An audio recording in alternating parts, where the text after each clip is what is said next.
So we're going to talk about who needs DMARC, what DMARC actually does, because I bet you probably don't know the answers to that one. We're going to talk about the fact that you just need one DMARC record, one record only. And then we're going to talk about 2 bits about the detail of DMARC, the policy bit, which is where it gets dangerous. I'm seeing bad things happen where people get the policy bit wrong, and a bit about reporting. And the mission is to keep you out of DMARC danger. This video is damage limitation. Let's make sure you don't have anything in there that is going to absolutely cripple your email sending, which is a risk at this point. If you are a complete beginner on deliverability, head to this blog over here. That is going to explain what deliverability is, why it matters, and why email authentication is part of the picture for that. So go there first if some of the things I said just now were a complete mystery to you. Otherwise, stay tuned. We're going to go into DMARC. So this is a specific part of email authentication. You need your emails to get to the inbox. The people who catch emails, so ActiveCampaign sends our emails for us, and so do some other bits of tech that we use. The mailbox providers, which is people like Google and Yahoo and Hotmail, all of those guys, they're catching the emails and then they're deciding whether to let them through to the inbox or not. This is good for everyone because we want it to keep the spammers out. And that means we have to definitely not be spammers. To do that, we give our emails some little badges that go with them. And DMARC is one of the little badges that we need to have on our emails. The badges live in a place called our DNS records, and they include a couple of other ones called DKIM and SPF. Today is all about your DMARC record. The people who definitely must have one going forward from February 2024, if you send 5,000 or more emails that land in Google inboxes, so that's anyone using Google Workspace, if you send 5,000 or more of those in the space of one day, you must have DMARC. Otherwise, Google is going to stop delivering your emails. All right?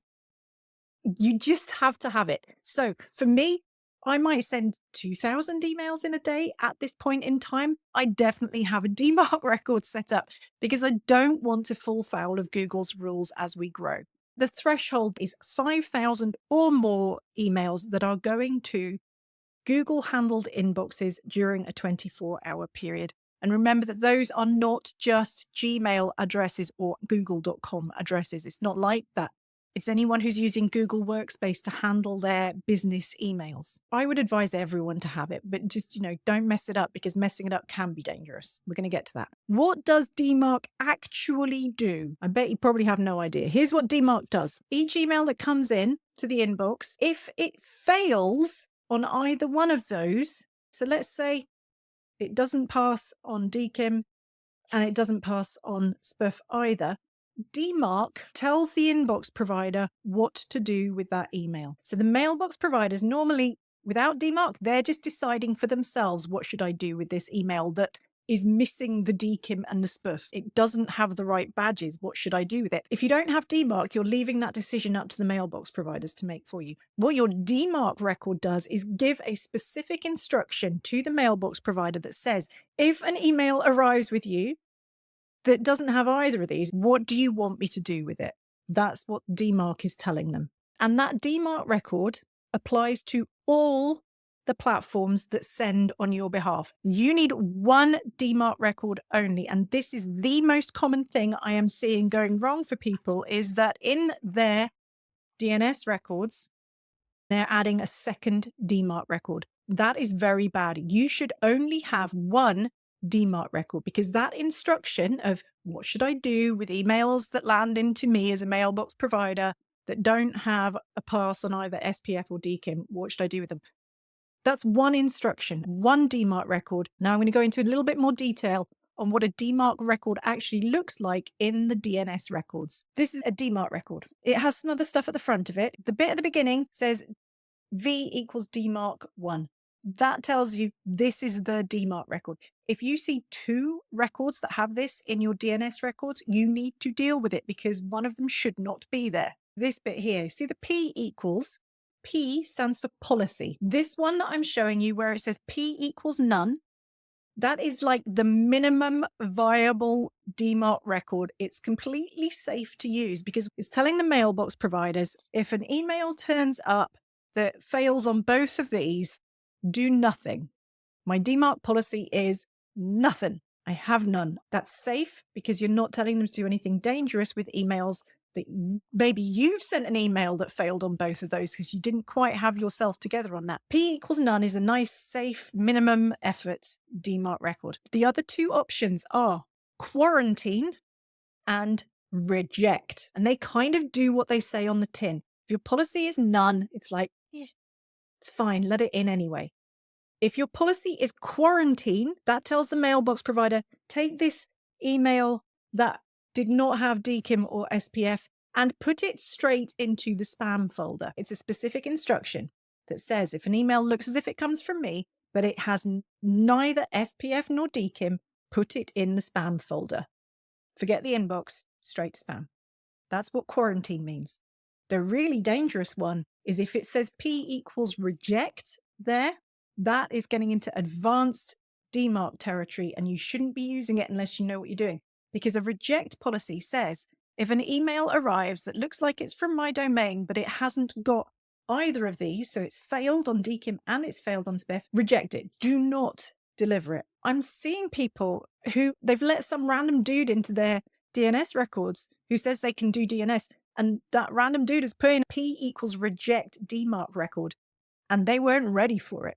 So they didn't have their DKIM and SPF sorted out. And that meant that they'd literally told all of the mailbox providers everywhere, do not let my emails in. That's why it's dangerous. So P equals none. That's safe. Do that as the starting point. That's the one you need to have if you're sending over 5,000 a day. If you're getting into more advanced stuff, you can go to quarantine or reject, but please get proper qualified expert advice. I would not move my business into quarantine or reject without hiring an expert on deliverability to make sure that everything was in place for that to be safe for us to do. The last part of the record is the reporting bit. You see where it says RUA just here? What comes after that is a mail to email address. RUA equals mail to something, something, something, blah, blah, at blah-de-blah.com. That part is telling your mailbox people, I want you to send reports to this email address. It's called DMARC reports. If it's your email address here, you're going to get an email every single day to your inbox with DMARC reports. You probably don't want to get them to your email address. What you actually should have is have them going to a reporting service. There are free ones, there are paid ones. I'm happy to advise you on which you should have. If you're in my Active Campaign Academy, I'm going to help you out with all of that stuff. I just wanted you to know for now that if you see this RUA equals, or sometimes it's RUF equals, and then it's got a mail to and an email address after it, that's fine. It's just the reporting bit. You don't need to stress about this bit. The critical bit is this P equals none versus P equals quarantine or P equals reject. Remember, reject is the most dangerous one. Quarantine is like the middly dangerous one. P equals none, that's okay. If your DMARC record just says V equals DMARC 1 and P equals none, you've done enough to get through. If you're not sure where you're at with your records at the moment, you can go to check, and that checker there, slickbusiness.co/check, that's going to check. And you see the end one over here where it says DMARC, that will tell you whether you've got a legit DMARC record. So this is a nice quick way to do it. And it will show you whether it's a none or a reject or any of those things. So that's a nice quick way to check it, slickbusiness.co/check. You know, you have to be the grown-up about this stuff. You can't just ignore the fact that you need these records, and you may need some help to get them sorted out. Please don't hire a random dude off of Fiverr, because we're seeing some really bad outcomes for people doing that. I've told you enough so that you can go in and at least look and see what you've got in there and whether you need some help or not. In the Active Campaign Academy, which is at slickbusiness.co/learn, I have got all the help you need, and I cover all of the sending you do. I'm not just going to talk to you about your Active Campaign email sending, because every email that you send is important and critical. We're doing a whole mission for our members where we're going through and checking everybody's authentication with them, talking about spam reporting and engagement and re-engagement and how to clean your list, because all of those things are tied up together. All right. Come in, get the help you need, and my personal stamp of, yes, you are done, you can relax.